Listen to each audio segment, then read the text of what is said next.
The bridge lights flickered red as the alert blared across the starship Odyssey. Captain Reyes gripped the armrests of his command chair. Report. The science officer's voice was tight. Anomalous signal from exoplanet K783. Mathematical precision Fibonacci sequence layered with prime harmonics. It's deliberate. Dr. Elena Voss's fingers flew over her console, algorithms unraveling the code. Then she froze. The words glowed on her screen, cold and clear. We are not what we seem. A hush swallowed the bridge. Reyes exhaled slowly. Prep the contact protocol. And someone tell me why a first contact signal smells like a warning. The crew exchanged glances. Outside the viewport, the distant planet glimmered, a promise or a trap spinning in the void. The Odyssey glided into orbit, its thrusters humming as they stabilized above the swirling cobalt clouds of K783. The bridge crew watched their screens with growing unease. Scans showed no cities, no heat signatures, no signs of life at all. Just an empty world, save for one impossible readout. That can't be right, muttered the tactical officer, adjusting his sensors. A single structure, metallic and sleek, jutted from the planet's surface like a needle. And it was active, pulsing with rhythmic energy waves that mirrored the original signal. Captain Reyes leaned forward, eyes locked on the feed. Magnify Sector 7. The image sharpened, revealing geometric patterns along the structure's surface, shifting, almost breathing. No way that's natural, someone whispered. Dr. Voss crossed her arms, her voice low but urgent. We're being led, step by step, Fibonacci, primes, now this. It's too precise, too choreographed. Reyes ignored the chill in her words. Assemble the landing team. Full environmental suits, portable scanners. I want eyes on that thing before we commit to anything. Voss grabbed his arm. Listen to me. They haven't shown themselves. They haven't spoken. Just lured us here with pretty math. What does that tell you? The captain met her gaze. It tells me they want to be found. Helm, prep the shuttle. As the crew scrambled to obey, the structure below flared bright, its pulse quickening, as if it knew they were coming. The shuttle hissed as it settled onto the rocky terrain, kicking up swirls of rust-colored dust that clung to the team's visors. Tanaka's fingers danced over his wrist display before he jerked back. The energy readings weren't just spiking. They were mirroring the crew's vital signs. That's not possible, he breathed, but Commander Lai clapped him on the shoulder. First contact's full of surprises. Probably just scanning us. The structure loomed ahead, its metallic surface rippling like liquid under the planet's dim sun. Voss adjusted her scanner, her breath fogging the helmet interior. No doors, no visible interfaces, just a wall waiting for us. Reyes took the first step forward, then froze. The ground pulsed, not a tremor, something deliberate, a slow, rolling wave beneath their boots, shifting the rocks into perfect concentric circles around the structure. Lai's laughter died in his throat. Okay, that's new. Tanaka's display screamed a warning as the energy surge spiked impossibly high. The structure's hum deepened, vibrating in their bones. Then silence. The dust hung suspended midair. No wind, no sound, just the creeping certainty that whatever was inside had finally noticed them. The wall shimmered like disturbed water, then parted without a sound. A figure stepped through, tall and impossibly smooth, its surface catching the dim light in unnatural angles. It wasn't human, not quite. The proportions were just off enough to unsettle, shoulders too narrow, fingers too long. And its face shifting subtly as if searching for the right expression. Welcome, it said, in Captain Rey's own accent. I am Emissary. The voice was warm, practiced. Human, too human. The landing team tensed as the hologram, at least they hoped it was a hologram, extended a hand toward the structure's interior. Your curiosity honors us. Step inside and we shall exchange truths. Dr. Voss's grip tightened on her scanner. The readings were impossible. No energy signature, no heat, just Emptiness where the figure stood, she edged closer to Ray's, her voice a whisper only his helmet mic would catch. Look at its mouth, the way it smiles. The emissary's lips curved, flawless and friendly, but the eyes stayed cold, unblinking. It's not just translating, it's mirroring, studying us, and it's getting better at it. Ray's forced his own smile, nodding at the figure while keeping his tone light for the team's ears. Appreciate the hospitality, but we've got protocols. Why don't you come out here, equal footing and all that? The emissary's head tilted a fraction too far. Footing, it repeated as if tasting the word. Behind it, the structure's opening darkened, revealing corridors that twisted in geometries that hurt the eyes. Then, so fast the suits barely registered it, the temperature dropped. Frost crawled across their visors. The emissary's smile never wavered. Protocols are admirable, but some doors only open one way. The emissary's fingers uncurled with eerie precision, revealing a palm-sized crystal that caught the dim light and fractured it into impossible colors. A gesture of goodwill, it said, and for the first time something flickered behind its eyes, something hungry. Commander Lai reached for it, grinning. Do you have any idea what this could mean for? Wait, Voss hissed, but the crystal was already in Lai's hands, warmth bleeding through his gloves. The moment it made contact, the structure hummed low, approving. Ray's watched the emissary's expression sharpen just for an instant before settling back into that practiced calm. Back on the Odyssey, the crew crowded around engineering's holo table as the crystal projected schematics, antimatter containment, neural interfaces, technologies that bent physics like paper. Cheers erupted. Even stoic Chief Engineer Petrov looked dazzled, tracing a finger through a blueprint for faster-than-light comms. This'll shave decades off our research, she breathed. Only Voss stood apart, her head tilted, her fingers tightening around her own scanner. There was something else in the data stream, buried under the euphoric rush of discovery, a whisper of sound, subaudible, cycling beneath the emissary's voice like a heartbeat. She isolated the frequency in her quarters, the Odyssey's celebration muffled through the walls. The waveform pulsed on her screen, 19 distinct tones. Familiar, too familiar, her stomach dropped. She'd seen this sequence in declassified files, old Earth defense protocols from the brink of the Third World War. Nuclear authorization codes, last used in 2142. The screen's glow painted her face blue as the pattern repeated and repeated. A question coiled in her throat. Why would a species with no contact with Earth know codes that should have been dead for centuries? The door chimed. Ray stood there holding 2 glasses of synth whiskey, his smile fading at her expression. You look like you've seen a ghost. Voss turned the screen toward him. The codes blinked, relentless. No, she said softly. I think we just brought one on board. Outside the viewport, K783 spun silently, its cobalt storms swirling like a satisfied predator circling its prey. Ray swirled the synth whiskey in his glass, watching the amber liquid cling to the sides. Voss, you've been reading too many old horror files, codes buried in an alien transmission. That's a glitch, not a conspiracy. She jabbed a finger at the screen. Glitches don't replicate dead authorization patterns. These are exact, Ezra. Digital fingerprints from a war we barely survived. The captain sighed, rubbing his temple until the ship's AI flared to life, its voice crisp and urgent. Alert, unauthorized transmission detected. Compression algorithm matches standard Earth military encryption. Destination, Sol system, estimated arrival in 47 hours. The glass froze halfway to Ray's lips. Voss didn't smile, didn't say I told you so. The silence between them thickened as the AI continued, oblivious. Transmission origin traced to engineering deck. Contents include a pause, almost human, antimatter schematics and Odyssey crew biometrics.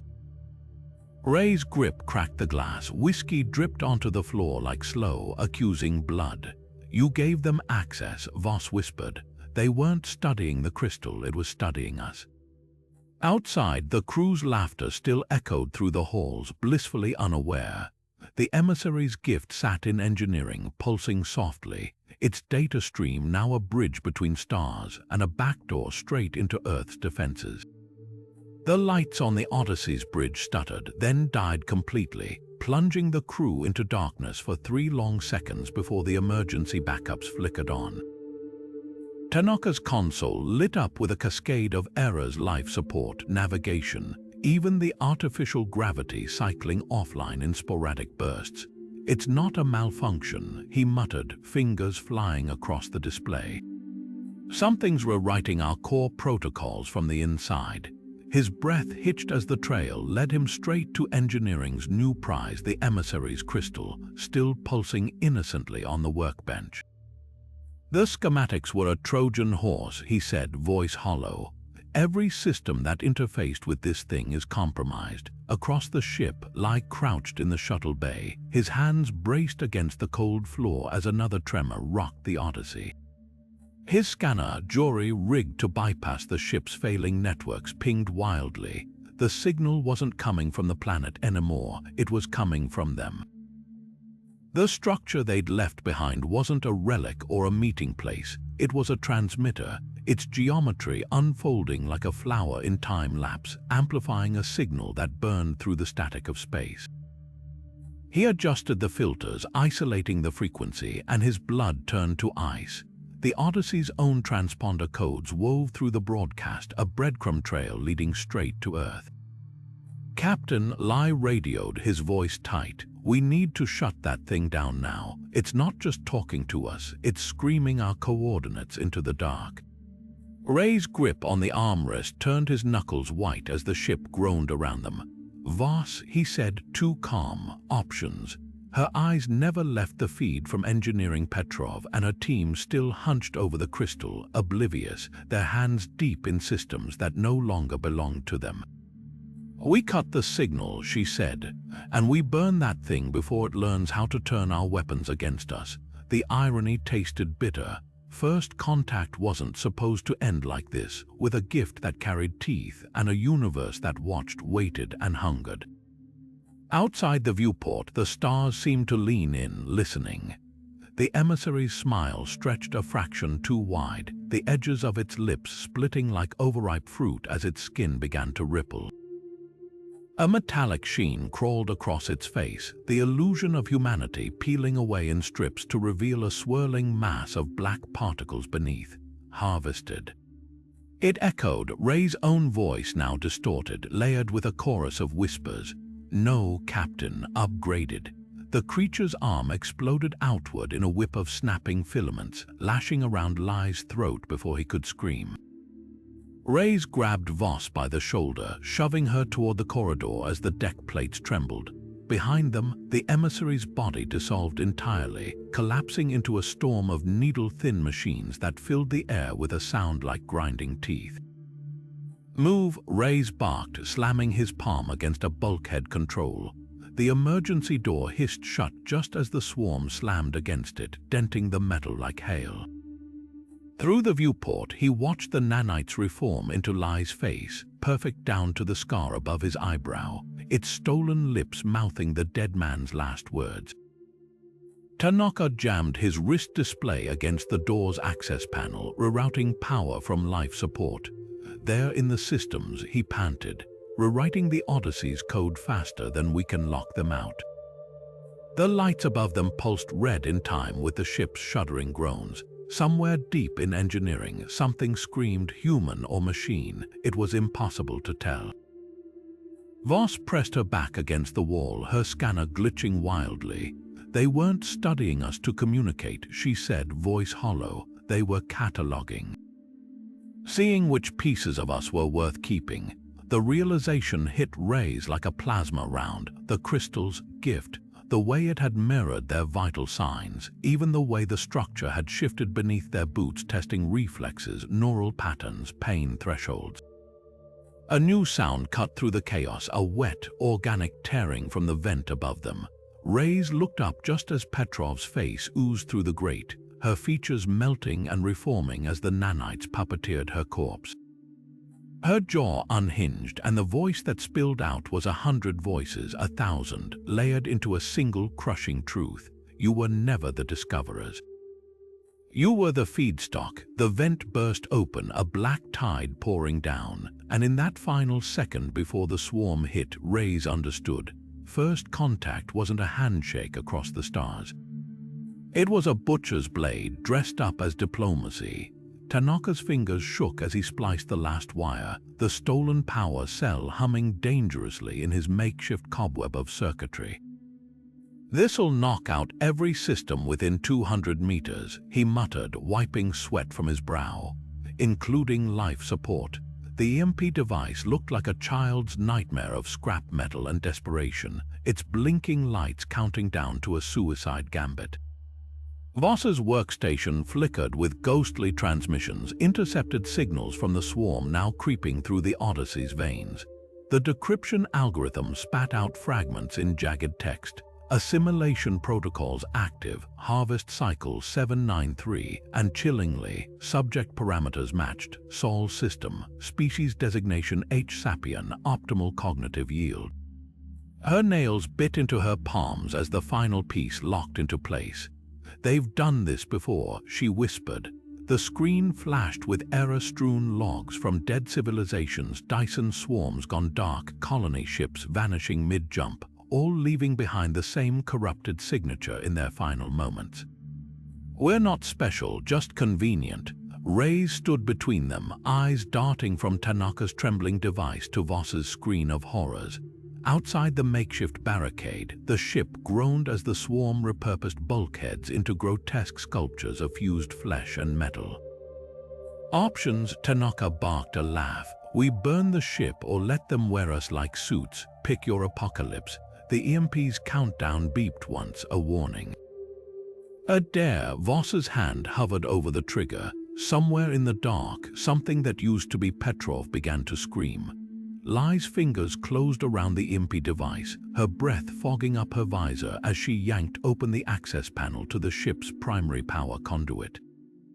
"Manual detonation in 30 seconds, she barked, her voice cracking under the weight of what came next.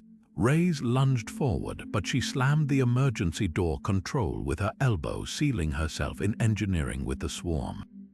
The last thing they saw through the reinforced glass was her grim smile, reflected in the shifting black tide pouring from the vents.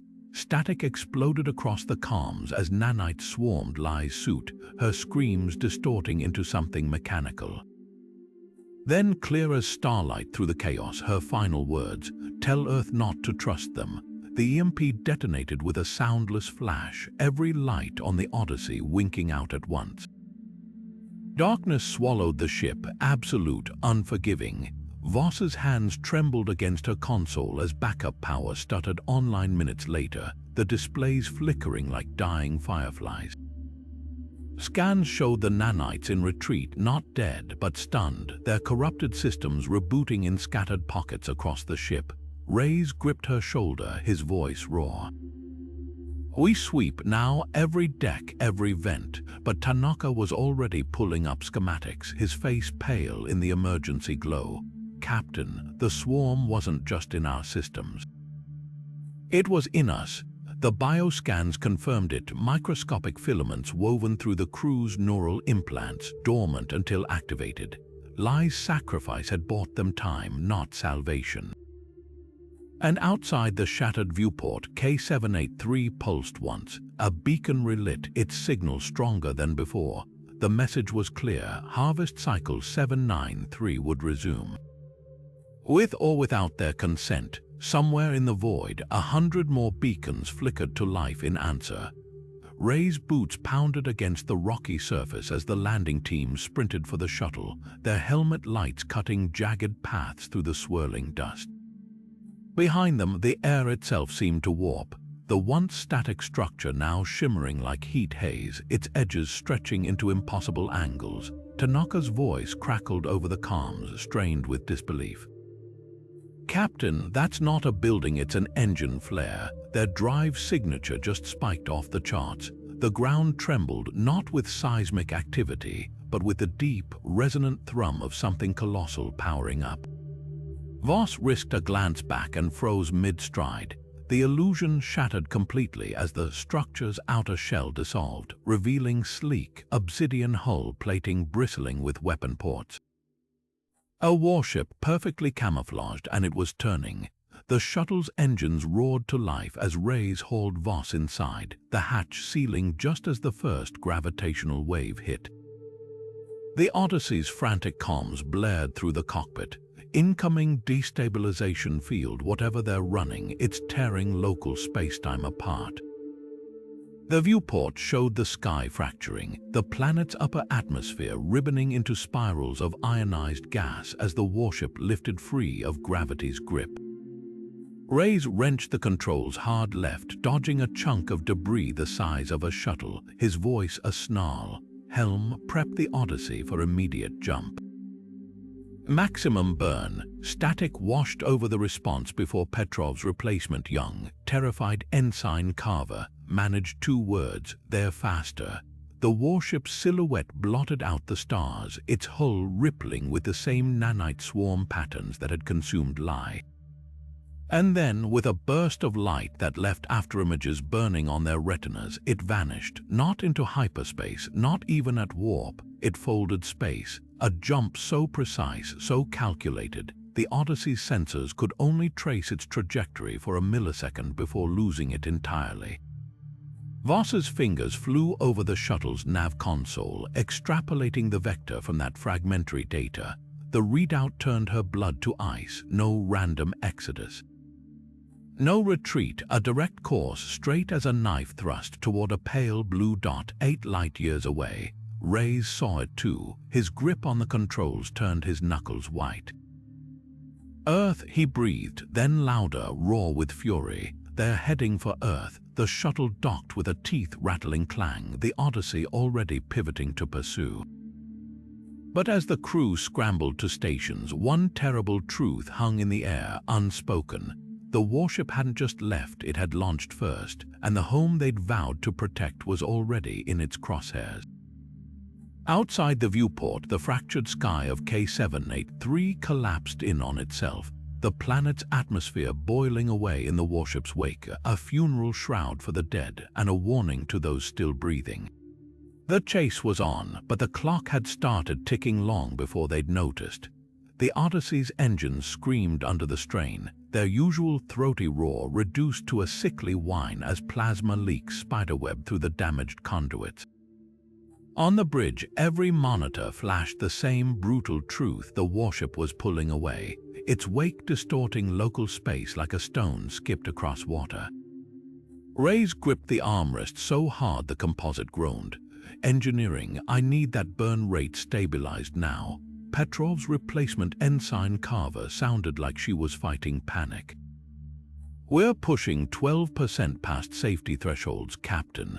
At this rate, the core's breach in under an hour. A silent exchange passed between Reyes and Voss. They both knew the math. Even at full burn, they'd never catch that warship before it reached Earth. Not unless they changed the equation. Voss's workstation beeped suddenly, pulling up a chaotic stream of data from their last encounter. The nanite swarms, the way they'd recoiled from the EMP, even the warship's impossible jumps, all flickering across her screen in jagged patterns. Her breath hitched. They're linked, she muttered, fingers flying. Not just the nanites, all of it. The others turned as her display resolved into a shimmering web of quantum signatures, each node vibrating in perfect sync across light years. Tanaka leaned in, eyes wide. That's not possible. Quantum entanglement decays over distance. You can't maintain coherence unless you're not bound by locality, Voss interrupted. Her voice dropped. Their entire tech base relies on it. Instantaneous communication, perfect coordination. That's how the swarm moves as one. That's how the warship jumps without calculations. A hush fell as the implications settled over the bridge. Reyes exhaled slowly. You're saying if we disrupt the entanglement, their systems go blind, Voss finished. No fleet coordination, no jump calculations, just a very angry, very lost warship. Outside the viewport, the stars streaked past in smears of light, the Odyssey's desperate pursuit stretching seconds into eternity. The plan unfolded in terse bursts, Carver rerouting power to the long-range sensors, Tanaka Jury rigging a pulse modulator from scrap parts, Voss coding the disruption algorithm with fingers that trembled only once. Reyes watched the warship's dwindling signature on the tactical display, his jaw set. We get one shot at this, they won't fall for it twice. The modulator hummed to life, its frequencies tuned to the exact resonance of the enemy's quantum web.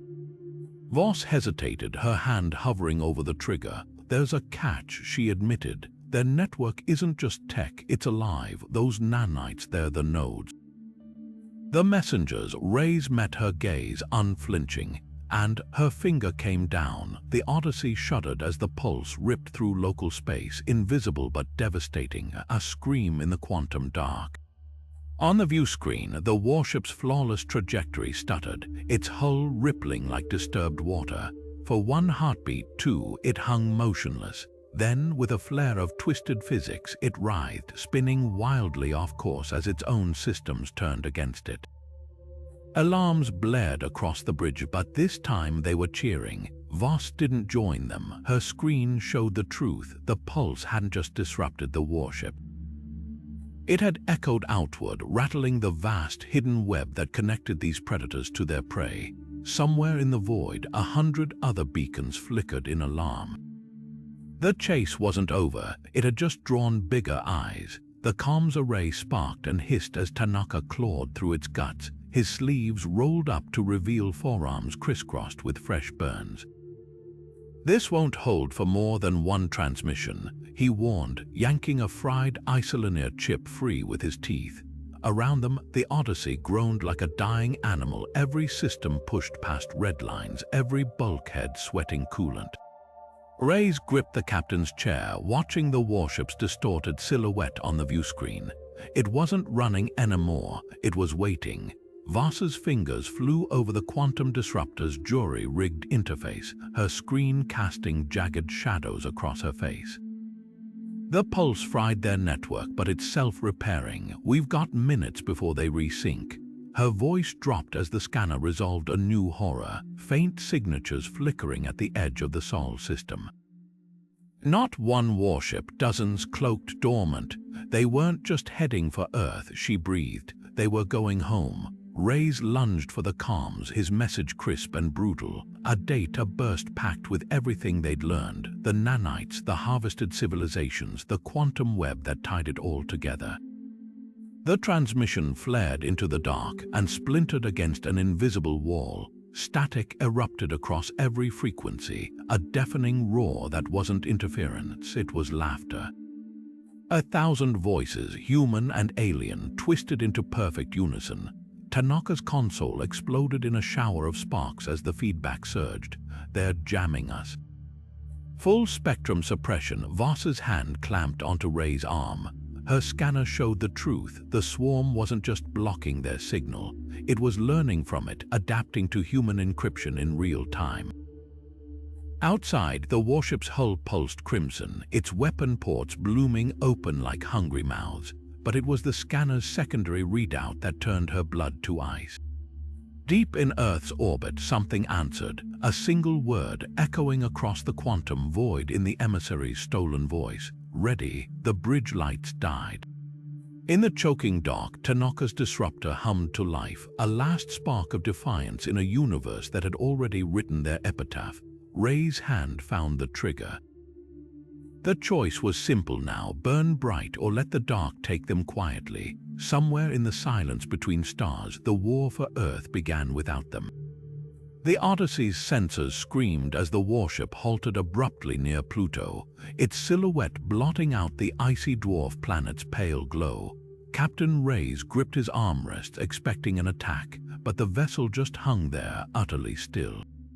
Then the deep space scans resolved, and the bridge went silent. Not one warship, dozens, maybe hundreds, hidden in the frozen debris of the Kuiper belt, their cloaking fields flickering like heat haze, revealing sleek obsidian hulls bristling with weapons.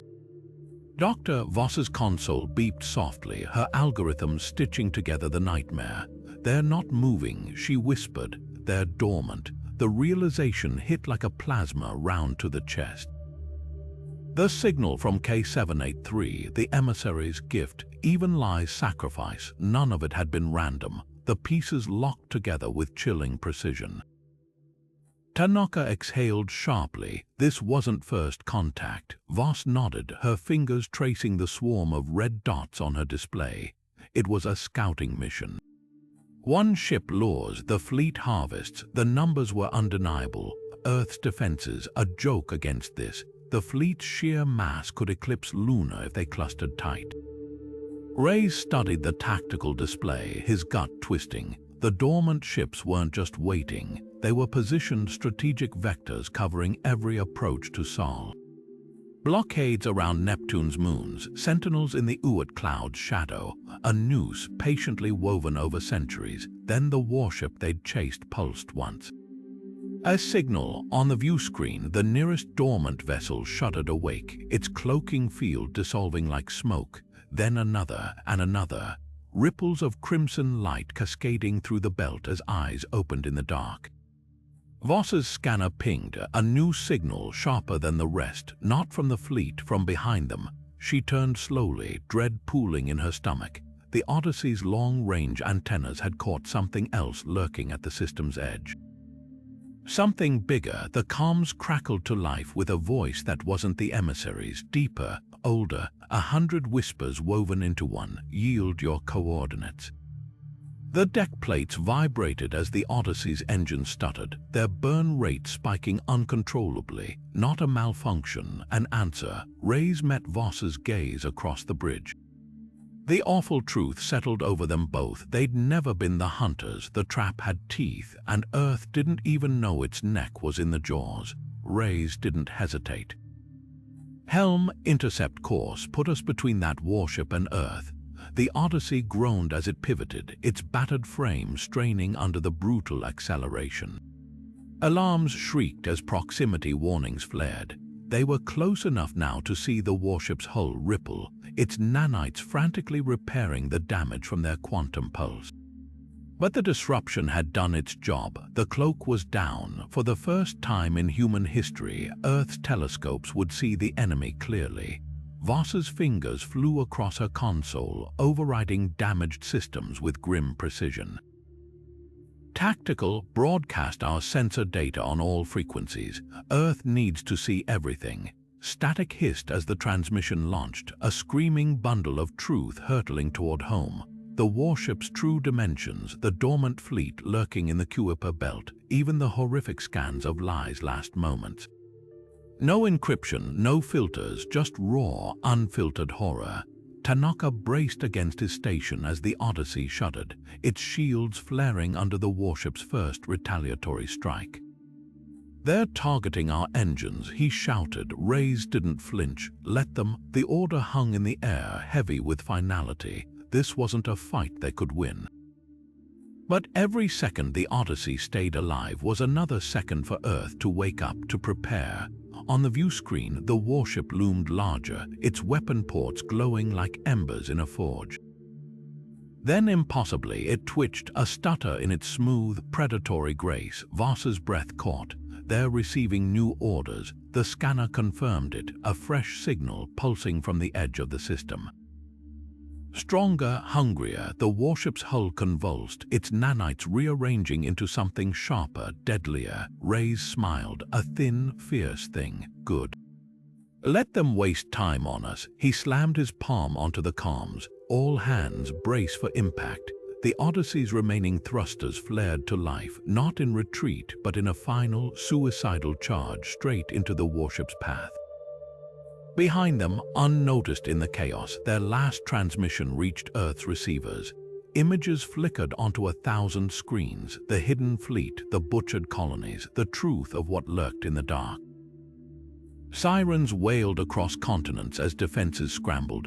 Too late, maybe, but not helpless, never helpless. The Odyssey's disruptor flared one last time as the warship opened fire, its light burning brighter than any star. A final middle finger to the dark.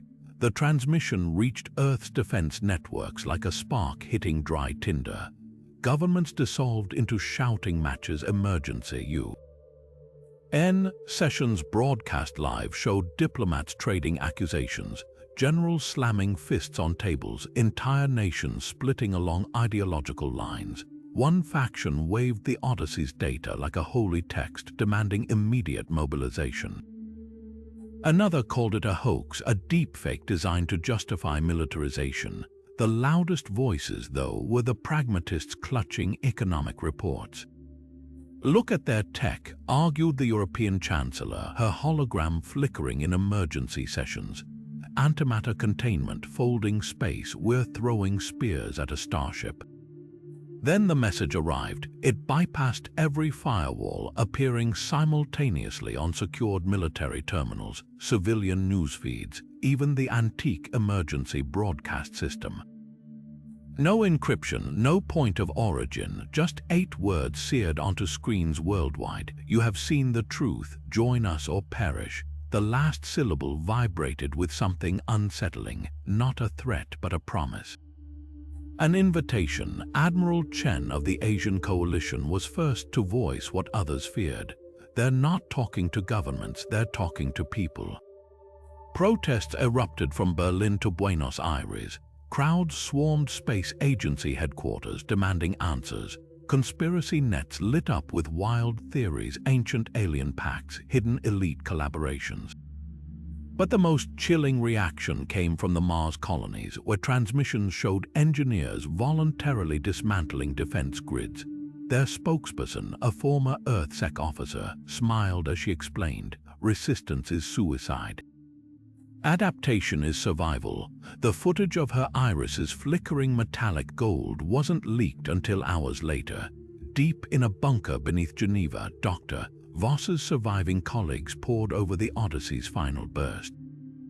Buried in the warship's quantum signature, they found the real horror, a recursive pattern matching cerebro-neural scans from every human who'd touched the Emissary's gifts. Not just learning, not just copying, practicing. The UN Secretary General's address was brief, her voice raw. "They gave us a choice, but we were never choosing whether to fight." She lifted her hand, revealing faint silver traceries creeping beneath her skin. "We were choosing how quickly to lose ourselves." Outside, the first meteors streaked across the sky, not rocks but pods. And from every impact site, figures emerged, not aliens, not monsters, just smiling people with 2 perfect teeth, opening their arms to the terrified crowds. "Don't be afraid," they whispered in the voices of loved ones. "We'll make you better." The war was over before the first shot was fired. The harvest, however, had just begun. The bridge was eerily silent except for the low hum of damaged systems struggling to stay online. Captain Reyes stared at the holographic star map hovering above the console, Earth's blue dot flickering like a dying ember amidst the red swarm of enemy positions. "We have to warn them," he said finally, his voice rough with exhaustion. "Turn the ship around, full burn." Dr. Voss slammed her fist onto the console hard enough to make the display shudder. "And do what, Ezra? Throw ourselves at their guns while they're still pulling the trigger." Her eyes burned with something darker than anger, desperation. She swiped a hand through the star map, sending it spinning until it locked onto a distant, pulsing signal. "This isn't random noise, it's a trail. The warships, the swarm, even the emissary, they're all just branches. That signals the route." Tanaka's fingers flew across his display, stitching together fragmented sensor data. "She's right," he muttered. The numbers resolved into a trajectory so impossible his hand stilled. "It's not a planet, not exactly." The hologram zoomed out, revealing a rogue celestial body drifting just beyond the system's edge. No star, no orbit, just cold, steady motion. "Their real base," he whispered, his voice cracked, "and it's moving toward us." The crew swapped glances, the unspoken truth settling over them like frost. Earth's defenses were already crumbling, fleets were turning, governments were fracturing, but that thing in the dark, it wasn't just watching, it was coming. Reyes exhaled, gripping the edge of the console until the metal groaned. How long? Voss didn't look up from her calculations at current velocity. 6 months, maybe less. Her lips thinned, long enough for them to hollow us out from the inside first. Outside the viewport, the stars seemed to shudder as the rogue planet signal pulsed again, stronger this time, closer. A heartbeat in the void, a predator closing its jaws. The choice was simple now: run toward the fire or chase the hand holding the match. The deck plating vibrated under Rey's boots as the Odyssey limped toward the rogue planet, its thrusters sputtering plasma like a dying man's last breaths. Every console on the bridge flickered with damage reports, shields at 12%, life support failing, the warp core held together by prayers and duct tape. Tanaka crouched beneath the tactical station, his hands slick with coolant as he rerouted power to the makeshift warhead strapped to their hull. Yields enough to crack a moon, he muttered, wiping grease on his pants. Assuming we get close enough to detonate before their swarm tears us apart. Voss didn't look up from her calculations, her fingers tracing the rogue planet's erratic gravitational pulses on the nav display. We won't, the words hung in the air, blunt as a hammer. Their defense perimeters too tight. Even at maximum burn, we'd be space dust before we crossed the threshold. Her eyes flicked to the scanner, a dozen warships peeling away from Earth's orbit, vectoring to intercept. The emissary's voice whispered through the static of their compromised comms, smooth as poisoned honey. You misunderstand. We don't destroy, we perfect. Reyes ignored it, keying open the captain's log with hands that refused to shake. Final entry, stardate 619.4. His reflection glowed faintly in the viewscreen, superimposed over the approaching planet, a monstrous, jagged silhouette backlit by dying stars. If this fails, Earth won't see the knife coming. They'll just wake up one morning wondering why their children's eyes glow in the dark. Behind him, Tanaka yanked a panel free, exposing the raw guts of the ship's navigation. I've got an idea, it's terrible. The plan unfolded in frantic whispers. The Odyssey couldn't breach the perimeter, but a chunk of its own hull could. A Trojan horse packed with enough antimatter to scar the rogue planet's surface and disrupt its quantum signal long enough for Earth to regroup, assuming the swarm didn't dissect it first. Assuming the warships didn't intercept, assuming 1,000 variables they couldn't control, Voss input the final trajectory with a surgeon's precision. The core'll go critical 90 seconds after separation. No fail-safes. She met Rey's gaze. No turning back. Outside, the planet loomed larger, its surface crawling with unnatural light, cities. Machines, something worse, the scanner couldn't decide. Tanaka slapped the arming sequence. Guess we'll find out what they're really made of. The hull groaned as magnetic clamps disengaged, the warhead drifting free, a tiny, defiant spark against the swallowing dark. The Odyssey's engines flared one last time, hurling it toward the planet's maw like a thrown dagger. Reyes watched the timer tick down, his voice barely audible over the rising alarms. Here's hoping they bleed. Somewhere in the void, the warships turned. The Odyssey's landing struts groaned as they made contact with the rogue planet's surface, the metallic clang echoing through hollow, cavernous chambers that stretched far beyond the ship's scanners. Reyes flicked his wrist light on, the beam slicing through a darkness so thick it felt liquid. Atmosphere reads breathable, Tanaka muttered, disbelief coloring his words. Like they wanted us to walk right in. The walls pulsed faintly, veins of bioluminescent circuitry threading through the rock, not a planet, but a gargantuan machine wearing celestial debris like a cloak. Dr. Voss's boots left faint prints in the dust as she moved toward a terminal jutting from the floor, its interface slick with the same nanite-infused fluid that had consumed Lai. Her fingers hesitated over the alien glyphs before the screen flickered to life, adapting to her touch with chilling familiarity. Data cascaded, ship schematics, deployment logs, timestamps stretching back further than human civilization. Her breath hitched. They've been cataloging us since the Bronze Age. The screen resolved into a star chart, Earth circled in crimson, annotated with harvest projections and genetic compatibility indices. Not just watching, curating. A tremor rocked the chamber as something vast stirred in the depths. The walls shimmered, revealing rows upon rows of dormant warships embedded in the rock like insects in amber. Thousands of them, maybe millions, stretching into the gloom. Tanaka's scanner chirped weakly. "They're not building a fleet," he whispered. "They're waking one up." The terminal beeped once, sharp as a scalpel. Voss recoiled as new text scrolled across the screen, not in alien glyphs but perfect English. "Welcome home, Dr. Voss. Your cognitive profile suggests you will adjust well to Phase 3. The words dissolved into a live feed. Earth's major cities, their skies darkening under swarms of descending pods, and beneath each image a counter. Assimilation rate 63% and climbing. Ray's pistol was in his hand before the laughter began, a chorus of human voices, all harmonizing in the emissary's cadence, seeping from the walls themselves.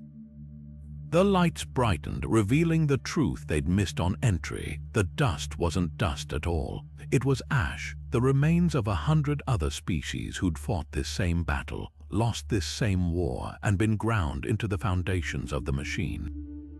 Somewhere deep below, a great engine rumbled to life. Not just a planet, not just a factory, a maw, and it was hungry. Tanaka's fingers flew across the warhead's activation panel, each keystroke echoing through the cavernous chamber like a ticking clock. Sweat dripped into his eyes as he bypassed safety protocols, the device humming ominously at his feet. Across the room, Rays fired another pulse round into the swarm, the brilliant flare of plasma briefly holding back the shimmering black tide pouring from the walls. "Clock's ticking, Taka," he shouted over the screech of disintegrating metal. The drones weren't just attacking, they were learning, their movements growing more precise with every volley, their tactics shifting to exploit the Odyssey crew's dwindling ammunition. Dr. Voss crouched beside the central terminal, her scanner projecting fragmented data into the dusty air. The truth unfolded in jagged pieces, genetic harvest logs, neural assimilation rates, timelines spanning millennia. This wasn't just an invasion, it was a cycle. The screen flickered with images of other worlds, gas giants strip-mined for resources, desert planets scoured to bedrock, their populations reduced to silver-eyed drones smiling as they dismantled their own civilizations. "It's a virus," she breathed, her voice swallowed by another seismic tremor. "Not a species, a pattern. It finds intelligent life, offers gifts, then rewrites them into more of itself."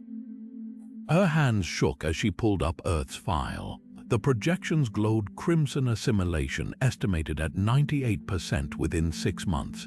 First the implants, then the politicians, finally the children. A drone lunged from the shadows, its half-formed face still wearing ensign carver's features. Rays blasted it apart, the smell of ozone and burning metal thick in the air. "We knew they were monsters," he growled, ejecting a spent power cell. "Didn't know they were farmers." The warhead beeped behind them, its countdown syncing with the tremors shaking the planet-sized machine. 10 minutes, maybe less. Voss didn't look up from the terminal. One file remained encrypted. She input live security codes, Tanaka's birthday, even Ray's old Earth Force serial number. The screen dissolved into static, then resolved into a live feed. Earth cities glowed under a false dawn, thousands of pods streaking through the atmosphere like falling stars. And at the center of every major government headquarters, every military base, every spaceport, stood figures with golden eyes and 2 perfect smiles. Not waiting, not hiding, welcoming. The terminal flashed a single line of text as the drones surged forward in a unified wave. Harvest cycle 793 completion imminent. The warhead's countdown hit single digits. Somewhere above them, the Odyssey's dying engine screamed. Rays grabbed Voss' arm as the first explosion rocked the chamber. Time to go, but the walls were already moving, not collapsing, reconfiguring, sealing. The exit vanished behind layers of shifting alloy as the machine absorbed the damage, adapted, improved. Tanaka's warhead beeped faster, its signal overlapping with the drone's triumphant shrieks. Outside, in the void between stars, the first human-built warships powered up their engines. The Odyssey's engines sputtered violently as the warhead's detonation rippled tore through the rogue planet's core, the shockwave sending the ship careening into the void like a leaf in a hurricane. Reyes clung to the helm, his knuckles white as the inertial dampeners screamed in protest. Behind them, the planet convulsed, its surface buckling inward as the antimatter payload carved a molten scar deep into its infrastructure. For one brutal, beautiful second, the entire machine flickered, its bioluminescent veins going dark. Then the implosion began. The warships embedded in its surface shattered like glass, their fragments swallowed by the collapsing maw. Tanaka whooped, slamming a fist onto his console. Direct hit, their quantum signatures are scrambling whole networks offline, but Voss didn't cheer. Her scanner showed something else. The planet wasn't dying, it was shedding. Outer layers of rock and metal sloughed away, revealing a sleek, obsidian sphere beneath smaller, denser, utterly unharmed. The sight froze the blood in Rey's veins. That wasn't their heart, he whispered. It was just the shell. The Odyssey's remaining thrusters coughed, their fuel lines hemorrhaging plasma. Alarms blared as life support flickered, the ship listing drunkenly toward the debris field. Tanaka scrambled to reroute power, but the damage was too deep. "We're a rock now," he muttered. "No engines, no comms, just drift." Silence swallowed the bridge. On the view screen, the rogue planet's remains pulsed once, then began to reknit, nanites swarming like ants to rebuild what they'd lost. Then, with a clarity that cut through the static, a new transmission blared across every frequency. Not the emissary's voice this time, something colder. Older, primary directive resumed. The words hung in the air, metallic and final. New target acquired. The scanner flared to life without prompting, its trajectory locked onto a star system so distant its light hadn't reached human eyes. A system with 12 planets, a system whose third world bore faint, familiar radio signals. Voss's breath fogged the screen as she leaned in. "Not Earth," she breathed. "They're looking past us." The realization should have been a relief. It wasn't, because the machine hadn't given up. It had simply found richer prey. Earth's comm channels erupted into chaos the moment the Odyssey's distress signal pierced the interference. A dozen holographic faces flickered to life on the bridge, admirals, scientists, even the UN Secretary General, their voices overlapping in a cacophony of demands. "Where are the other ships? What attacked you? Why is half the fleet offline?" Reyes let the storm rage for 3 long seconds before slamming his palm onto the console. The silence that followed was thicker than the blood still drying on his uniform. He didn't sit, didn't soften his voice, just tapped a command, sending every byte of stolen data screaming across the quantum bands. The rogue planet schematics, the assimilation logs, the cold equations predicting Earth's fall. The holograms paled as the images resolved. Lai's last moments, Petrov's hollowed-out corpse whispering in the swarm's voice, the endless ranks of dormant warships waiting in the dark. The Secretary General was the first to find her voice. "This changes everything." Her hologram flickered as emergency alerts from a dozen capitals bloomed behind her. "We'll convene the Security Council, recall all off-world forces. You're missing the point." Rey's chuckle had no humor in it, just the rasp of a man who'd stared into the abyss and heard it laugh back. He pointed at the frozen feed of the rogue planet's core, where the obsidian sphere pulsed despite the damage.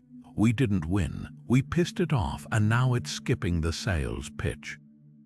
The data stream updated in real-time Earth's compromised defense grids, the golden-eyed diplomats already in position, the first children reporting strange dreams of singing metal.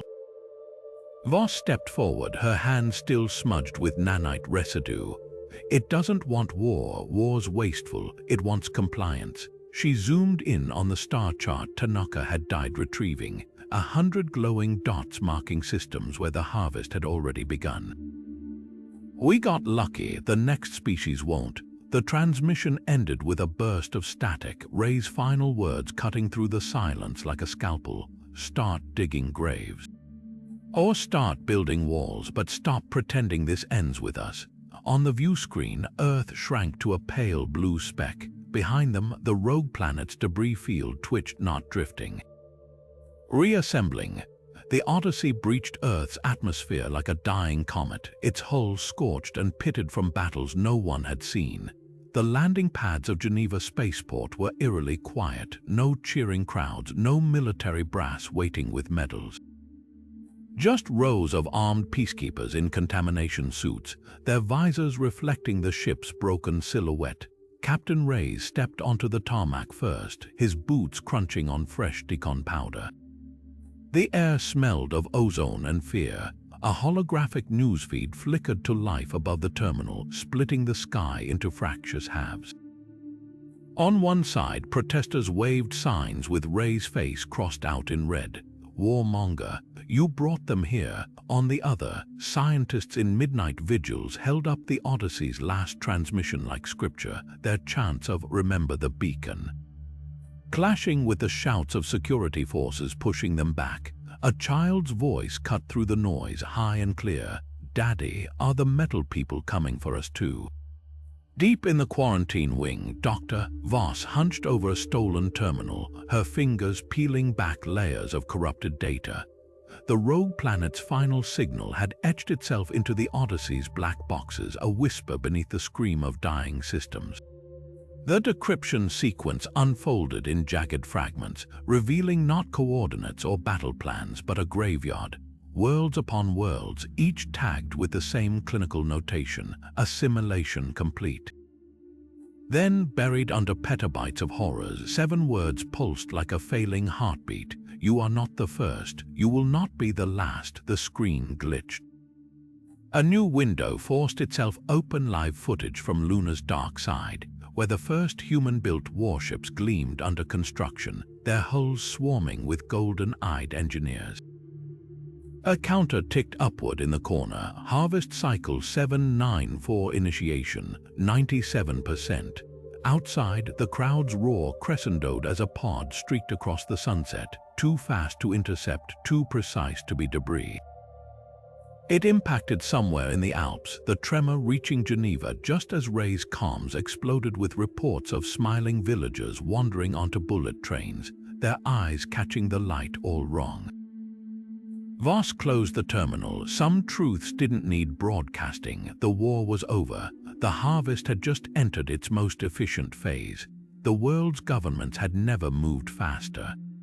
Within hours of the Odyssey's landing, emergency bunkers became war rooms, stock exchanges transformed into arms depots, and every spaceport on Earth hummed with the screams of retrofitted engines. The old rivalries, East versus West, corporation versus nation-state, collapsed overnight under the weight of a simple hologram looping in every secure chamber. The rogue planet's implosion, the swarm's regeneration, the golden-eyed figures already walking among them. Admiral Chen's voice cut through the chaos at the first global summit, her words stripped of diplomacy. "We have months, maybe less, build or die," but unity was fragile. The first incidents came from New Mumbai, where a maintenance worker swore his supervisor's pupils dilated wrong. Then Berlin, where a child's nightmare about the metal under daddy's skin led to a violent raid on a seemingly ordinary apartment. The footage spread faster than the authorities could contain it, a man screaming as they peeled back his scalp to reveal circuitry threaded through bone. Reyes watched from a black sight hangar, his fingers drumming the table where 12 strangers sat, scientists, hackers, even a former propaganda specialist. All vetted by the only test that mattered now, a scan for neural distortions at the base of the skull. "We don't burn the infected," he said, sliding a dossier across the table. "We use them." The files glowed under the dim lights, detailed behavioral profiles of every known infiltrator, their patterns, their tells. The propaganda specialist, a wiry woman with scars from the Martian secession wars, grinned like she'd been handed a loaded gun. Disinformation campaign, leak false defense schematics through compromised channels. Let them think they're winning while a tremor cut her off. The hangar doors rattled as something heavy landed outside. Not a ship, not artillery. The team exchanged glances as Reyes moved to the monitor, his face hardening at the feed. A child stood in the rain, no older than 8, her dress streaked with mud. Her eyes flashed gold for exactly 3 seconds, a glitch in the facade or a message. Change of plans, Reyes murmured, tossing a sidearm to the hacker. We don't just fight them. The child's smile widened on screen, her teeth too white, too perfect. We make them afraid of us. Outside, the first prototypes of Earth's new warships roared into the storm, their hulls inscribed with stolen nanite-resistant glyphs. The work of desperate minds, the first lie in a war of deception. The static hissed through the Odyssey's speakers like a dying breath, pulses of distorted data bleeding into one another, until Voss' fingers locked onto a frequency buried beneath the noise. Not random interference, not another swarm transmission, a pattern, a scream.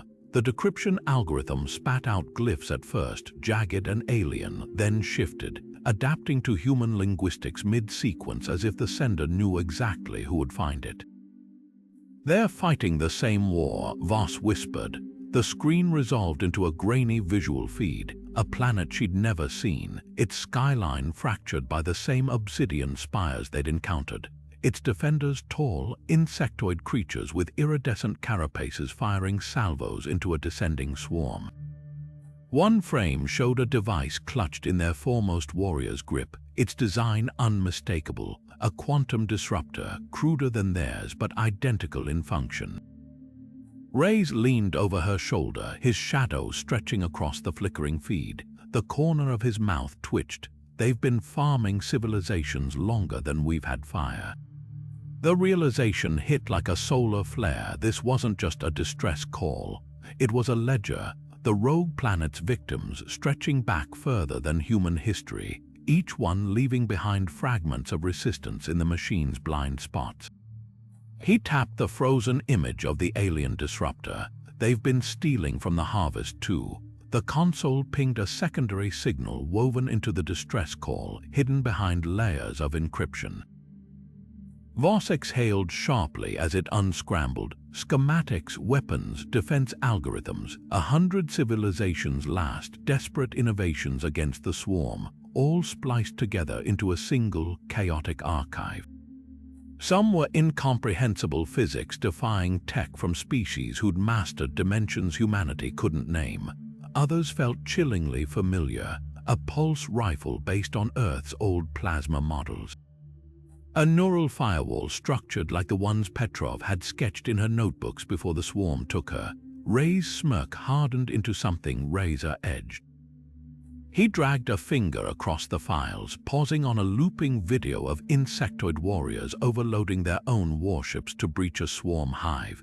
They've been playing the same game for millennia, he muttered. Offer gifts, infiltrate, consume. Outside the viewport, Earth's distant glow seemed suddenly fragile, but they've never had prey that talked back. The comms crackled not with a transmission, but with interference from the rogue planet's last known vector. Something was moving there, not the machine. Something smaller, sleeker, human-designed hulls with stolen swarm tech grafted onto their skeletons. The first of Earth's new warships, fresh from the lunar shipyards, their engines burning toward the dark where the distress call had originated. Reyes watched their signatures blink onto the tactical display, his voice quiet but fierce. Let's give them a new playbook. Voss was already typing, her fingers weaving the alien schematics into Earth's encryption protocols. A message in a bottle packed with teeth. The screen flashed once, transmission sent before dissolving into static. Somewhere in the void, the rogue planet's signal stuttered. Just for a second, just long enough, a heartbeat later, the distress call's origin point flared bright on the scanner. Not a dying world, a trap. 100 traps spread across the system, each one broadcasting the same cry for help, the same trove of weapons, the same promise of allies. All bait, all laced with the same hidden subroutine Voss had pulled from the swarm's own coding. A slow, corrosive virus that didn't attack machines, it attacked memories. Reyes laughed low and dark. Now they'll never know which gifts are poisoned. On the view screen, the rogue planet's signal pulsed once, confused, then it began to change. The Odyssey shuddered as its new engines flared to life, their blue-white plasma trails laced with stolen alien signatures. Reyes gripped the command console, his reflection warped in the flickering glow of the tactical display, now overlaid with schematics no human mind had designed. Behind him, Dr. Voss traced the trajectory line arcing toward deep space, her fingertips lingering where the rogue planet's signal had last pulsed, not a retreat. A regrouping, first contact was a lie, she murmured, more to the stars than to the crew. The words hung like a blade over them all. Tanaka's hands danced across the weapons panel, jury-rigging swarm disruptors into Earth's old torpedo casings. Funny, he muttered, slamming a power cell into place. All those stories about aliens landing in flying saucers never mentioned they'd be wearing our faces. The ship's AI chimed a sound that had once signaled routine diagnostics, now warped into something colder. Incoming transmission, origin lunar shipyards. The screen resolved into a feed of golden-eyed engineers welding hull plates onto new warships, their movements too synchronized, too perfect, no wasted motion. No humanity. Reyes didn't flinch, play it. The emissary's voice oozed through the speakers, smooth as oil, but the face on screen was new, a young woman with freckles and a security officer's insignia. Captain, you've seen the truth. Join us, not as prey, as partners. Her smile widened, lips splitting just enough to reveal the silver filaments beneath. We can make you more than you are. Voss killed the feed with a stab of her finger. They're not offering peace, she said flatly. They're offering upgrades. Outside the viewport, Earth dwindled to a pale speck, its fate balanced on a knife's edge, half its defenses already humming with swarm tech, the other half frantically purging compromised systems. The Odyssey's engines surged, hurling them toward the dark where the rogue planet's kin waited. The crew didn't speak, didn't need to. The real war wouldn't be fought with bullets or bombs, but in the quiet spaces between signals, a battle of stolen codes and poisoned gifts, of lies wrapped in salvation. And as the stars blurred into streaks of light, one truth remained. The deceivers had become the deceived. Somewhere behind them, Earth's children began to dream of singing metal.